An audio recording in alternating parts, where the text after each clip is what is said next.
சாய்ராம்.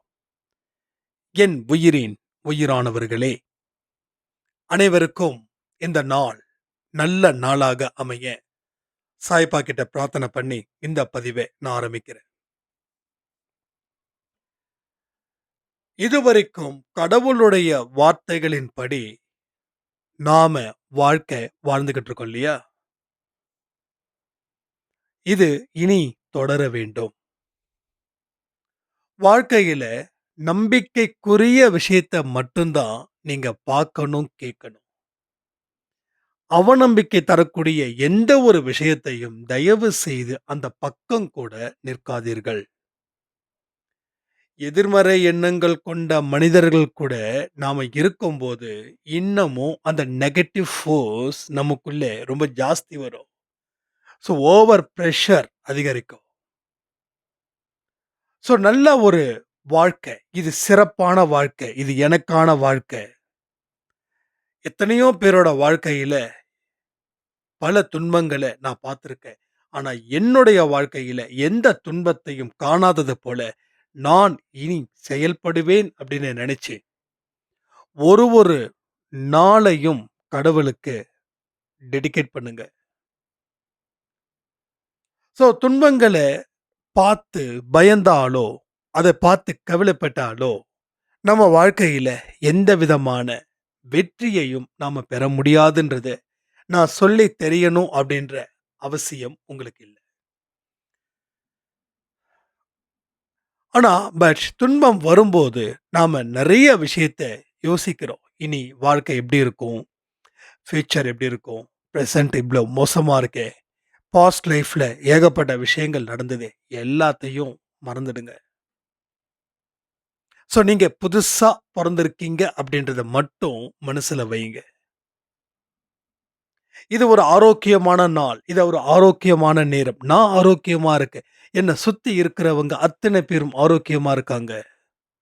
என் வாழ்க்கைய மாற்றக்கூடிய சக்தி கடவுள் என்னிடம் வழங்கியிருக்கிறார். இதை நான் சிறப்பாக செயல்படுத்துவேன். அந்த மாதிரி உங்க மனசுல ஒரு பாசிட்டிவ் எனர்ஜெட்டிக் ஃபுல்லா குடுங்க. ஸோ நம்மள நாம தான் மோட்டிவேட் பண்ணணும். நாம கீழ விழுந்தா நாம தான் எதையாவது பிடிச்சு எழுந்திருக்கணும். கடவுள் கண்டிப்பா வாய்ப்புகள வச்சிருக்கார். எல்லா இடத்துலயும் வச்சிருக்கிறார். ஸோ நாம நெனச்சுக்கிட்டு இருக்கோம். கடவுள் வாய்ப்பே தரல. ஸோ கண்ண மூடிக்கிட்டு வழிய நாம கண்டுபிடிக்க முடியாதுல்ல. அப்ப கண்ண திறந்தா தான் வழி எங்க இருக்குது, எப்படி போணும்னு தெரியும். ஸோ நம்பிக்கை அப்படின்ற கண்ணு இருக்கணும். எங்க விழுந்தாலும் சரிங்க, கண்டிப்பா எழுந்திருக்க முடியும்.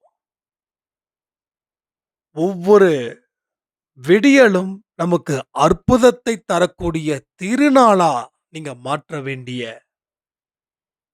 வழிமுறைகள் இங்க நெறைய இருக்குது. அப்போ காலையில எழுந்திரிச்ச உடனே நம்ம உற்சாகமா இருக்கணும்னா, அதற்கு நாள் இரவு நாம எந்த மனநிலையில இருக்கணும்ன்றது மிக முக்கியம் இல்ல. அப்போ இரவு உறங்கும்போது தியானத்தில சாய்பாவோட சாங்ஸ் இல்ல கான்ஃபிடென்ட்டான விஷயம், இல்ல சந்தோஷத்துக்குரிய விஷயங்கள் எவைகள் இருக்கிறதோ அத்தனையும் உள்ள தூக்கி போடுங்க. அப்போ விடியல் ரொம்ப சூப்பர்பா இருக்கும். அதேபோல இரவு அதிக நேரம் விழித்திருக்கக் கூடாது. விழித்திருந்தீங்கள் இருந்தால் அது ஒரு நெகட்டிவ் வைப். ஸோ வாழ்க்கையில லைஃப்ல ஒரு டிசிப்ளின். ஸோ அந்த டிசிப்ளின் இருந்தா மட்டும் தான் நீங்க அச்சீவ் பண்ண முடியும். ஸோ இல்ல நமக்கு நெறைய காரணத்த சொல்லுவோம். ஸோ நியாயமா காரணமா கூட இருக்கலாம். ஸோ நியாயமான காரணத்துக்கு கடவுள் வந்து சான்ஸ் குடுக்குதான்னா? இல்லையே! அப்போ நியாயமான காரணமா இருந்தாலும், அத நாம காரணம் சொன்னா, நமக்கு எந்த எக்ஸ்கியூஸும் கிடைக்காது. அதனால முடிஞ்ச அளவுக்கு நம்மள நாம தயார் செய்து தீர வேண்டும். அப்படின்ற ஒரு எண்ணத்த வச்சுக்கிட்டு வாழ்க்கையில நீங்க முன்னேறுங்க. மறுபடியும் சொல்றேன். ஒரு அடி எடுத்து வச்சா 10 அடி. எதுவுமே முயற்சி பண்ணல அப்படின்னா, டோட்டல் அப்போ ஒவ்வொரு நாள் பொழுதும் உங்க வாழ்க்கையில நீங்க என்ன செய்யறீங்க அப்படின்றது ரொம்ப ரொம்ப முக்கியம். அதற்கு முன்னாடி எந்த மாதிரி எண்ணங்கள நீங்க உருவாக்குறீங்க அப்படின்றது மிக முக்கியம்.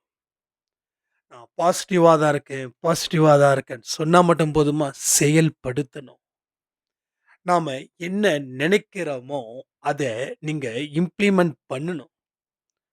ஸோ உங்களுக்குள்ள ஒரு மாற்றத்த நீங்க ஏற்படுத்தினா மட்டும் தான், நீங்க டெஃபினிட்டா இந்த வாழ்க்கை சூழலில ஒரு நல்ல பாதுகாப்பானதா, ஆரோக்கியமானதா, ஒரு வெற்றிகரமான ஒரு வாழ்க்கையை அது ஏற்படுத்தியே தீருவீர்கள். இதெல்லாம் நாம செய்யணும். So regular practice it's very important. பயிற்சி இல்லாம எதுவும் இல்ல. உனக்குள்ள ஒரு பயிற்சி இருக்கு. அங்க வாத்தியாரா இருக்கிறது நம்ம அன்பேசாய் அப்பா. நீங்க மாணவனா இருக்கீங்க. நீங்க எப்பொழுதும் மாணவனா இருங்க. அப்பதான் நெறைய விஷயங்கள கத்துக்க முடியும். எனக்கு எல்லாம் தெரியும் அப்டின்னா, யூ கான்ட் லேர்ன்.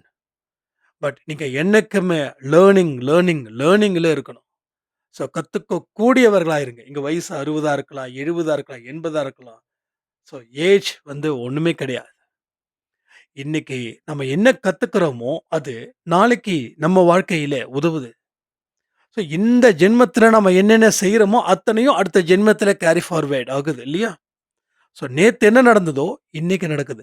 இன்னைக்கு என்ன நடக்குதோ, நாளைக்கு நடக்குது. இப்போ இந்த ஜென்மத்தில நாம எந்த மாதிரி வாழ்க்கை சூழல உருவாக்குறோமோ, அந்த வாழ்க்கை சூழல் அடுத்த ஜென்மத்துக்கும் கேரி ஃபார்வர்ட் ஆகுது. அதனால எத பத்தி ஒரி வேண்டாம். ஜஸ்ட் ஒரே ஒரு விஷயத்த மட்டும் முடிவு பண்ணுங்க. என்னால் வாழ்க்கையில் வாழ முடியும். என்னால் வாழ்க்கையில் சாதிக்க முடியும். என்னால் எத்தன தடைகள் வந்தாலும் சரி, நான் அதை வெல்வேன் சாயப்பாவுடைய ஆசீர்வாதத்தால. அந்த மாதிரி ஒரு மைண்ட் செட்டப்ப சரி பண்ணுங்க. ஸோ எல்லாமே உங்களுடைய சேஞ்சஸ பேஸ் பண்ணி தான் இந்த ஃபியூச்சர். ஸோ நீங்க மாற்றத்தை ஏற்படுத்தலைன்னா, இங்க மாற்றத்த பார்க்க முடியாது. அப்போ ஒரு விஷயத்தையும் நாம எப்படி உருவாக்குறோம்? என்ன கத்துக்கிறோம்? இது எல்லாமே ரொம்ப ரொம்ப இம்பார்ட்டன்ட் ரோல் உங்க ஃபியூச்சர்ல. ஸோ எல்லாரும் சாதிக்கலாம். அன்பு சாய் குடும்பத்தில. நீங்க ஒரு பெரிய பவர்ஃபுல் பெர்சன் அப்படின்றத மட்டும் மறக்காதீங்க. ஸோ வாழ்க்கைன்றது வாழ்வதற்காக. சொல்லுங்க. லட்சம் தடைகளை நான் தாண்டுவேன். லட்சம் தடைகளை நான் தாண்டுவேன். திரும்ப சொல்லுறேன். லட்சம் தடைகளை நான் தாண்டுவேன். ஸோ இதுதான் இன்னைக்கு வாக்கு தத்துவம். ஸோ யாரெல்லாம் பர்த்டே, வெட்டிங் டே செலிப்ரேட் பண்றாங்களோ, அத்தனை பேருக்கும் சாய்ப்பாவோட அன்பும், ஆசீர்வாதமும் பரிபூரணமா கிடைக்கணும்னு பிரார்த்தனை பண்ணி இந்த பதிவை நான் முடிக்கிறேன். ஜெய் சாய்ராம்.